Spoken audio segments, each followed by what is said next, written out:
love this kind of stuff. In this video, it is testing day. This is Scoric inserts, so 3D printed inserts that you can find on Amazon. And if you follow the channel, you know I'm a big fan of inserts in general in RC crawler tires instead of foams, but they typically tend to have two problems. They either are staggeringly expensive, or like these injora silicone inserts, they don't necessarily fit all wheels quite right. So like something like this going into this tire, it just doesn't quite fill it out. What we spy from this company here on eBay is super lightweight insert, customized to the exact size of your wheel and tire combo. So how does it work? That's what we're going to be figuring out today. We're going to get them installed and we're going to test them head to head versus the foams that are in these tires and see how they do. If you're new to the channel, welcome. My name is Troy. This is Roadside RC. You tend to find me bashing or crawling or drifting or racing, plus doing product review videos and how-tos. Let's get started by checking these things out and getting a little up-close look at them. On his eBay page, he has these designed already for a couple different tires. It's interesting, this little kind of loop, multi-loop kind of design. The whole thought is that when you compress them, they're going to bias one direction. You can kind of see that here as it compresses. These are compressing over this way. That's the rolling direction that you're going to want. Whichever way these compress, that's the direction you're going to want, and it provides additional compliance that direction. But in theory, when you are under braking or downhill, that will then instead give you a little bit more stiff tire to see. I don't know. We'll see how that works. I've always been a little bit skeptical on like directionality and is that really a thing? But we'll see. One of the things that I like about them, so 30 bucks a pair, which means they're comparable to a lot of foams, higher end foams that you get out there. Yes, things like these injora silicone inserts are still cheaper, but you know, they don't fit every tire and wheel combination, and you can even just see, comparing these side to side, how much bigger these are. Like they're betting on them being compressed a little bit and not just at the full expanded height like these are. But the one thing that I've really been kind of critical of the injora inserts on is their weight, and so I'm really curious, how much difference in weight is there between these two? One of the silicone inserts, 66 grams, 68 grams. One of these inserts, 40. That is a big difference. For me, that's great. I recognize that not everybody agrees with this, and that is very divided within the RC community. I do not like my rotating mass to weigh a lot. I like low rotating mass, but heavy brass on like fixed parts. That's my personal preference. In order to give these inserts a test, I'm going to take the truck out with the foams at first and hit a couple obstacles. Look at their compliance, look at the control, look at how the tire deforms. Come in and swap them back over and go back out and try it again.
Alright, simple first test. We could definitely see sidewall on these tires flexing, and the truth is, the foams in these are actually rather new, so it's not like they've even had that much time to degrade. So very curious we'll get these out now. We'll get these in, head right back out there to give it a test. Foams versus inserts here. So we have foams, the insert's just a little bit bigger diameter than the foams, but that's again to be expected.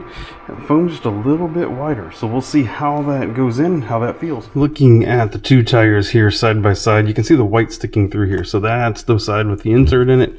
This is the side with the standard foam. Couple things I can immediately tell. I don't know, but yeah, this tire, I don't know if you can see this right up here at the top. This tire much squarer. This tire actually dramatically rounder. It really comes across in person. I don't know if it shows up as much on the screen or not. Sidewalls also much flatter, so the whole thing, the whole tire is just taking that shape of that insert. And of course, here's where you can really tell the difference, right? An easy squish right here, and the tire just absolutely collapses, whereas I can squeeze on it as hard as I want with the insert and it won't collapse, but yet we still have lots of compliance in this direction. I'd say those actually feel really similar in that direction, but again, with these inserts, what you're gaining is that side hill ability. That's why they're such a game changer and why they're so good for the RC crawler world. So let's get the rest of these mounted up. All four are now swapped over. Let's go out and give them a test.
Back from testing, and let's talk about kind of initial impressions from these inserts and how they performed on the truck. The first thing that I think we could see very easily is, as expected, the side hill capability was really good. You could, no matter what, I got the whole truck kind of down on one tire and it would compress, as you can see here, but it would not roll under.